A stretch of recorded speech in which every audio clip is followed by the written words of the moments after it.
everyone, I'm Clarissa. Today I'm going to be talking about the crisis on child abandonment. So everyone has fears, right? Whether it's roller coasters, heights, animals, people, you name it.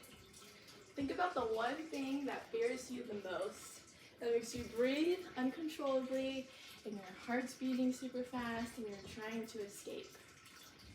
That's exactly what the 7,000 kids that are reported each year in the U.S. when they're separated from their families and they experience violence and abuse. We often assume that children that are abandoned is because their parents leave them due to drug and criminal backgrounds. Even though that's true, we've studied so many complex ways to why these rates are growing. And if we don't solve this issue, later on they'll have long-term impacts on their adulthood. But what is child abandonment? It's defined when the guardian of a child refuses to take place of their physical, emotional, and psychological needs under the age of 18. If we look at the charts, this is from the 2022 from the Statista Research Department.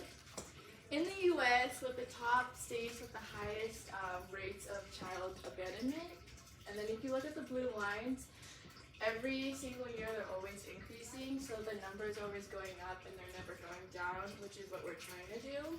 But the data is inaccurate, but it's precise because there's unreported cases of child neglect in the U.S. This is a public issue in American society, and according to the CDC, 1 out of 7 children are reported for child neglect. And in 2020, 1,750 kids died because of it. Next, what are the different variations studied? So this is all from the National Academy Press, and they all quote that physical abuse is the beatings with an object, severe punishment, so like punching a child in the face.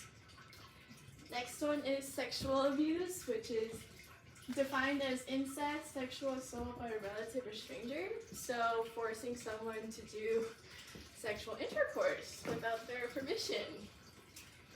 Next is neglect, which is certain deficiencies in caretaker obligations. So, failing to take your child to school or to their doctor's appointment. And the last one is emotional maltreatment, which is defined as a form of victimization, includes such acts as verbal abuse.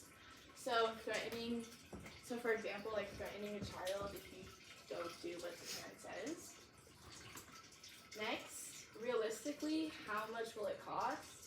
Nationwide Care, according to the Prevent Child Abuse of America, they've collected nearly $80 million, and it's been distributed for essential needs, so like healthcare, medicine, shelter, and food.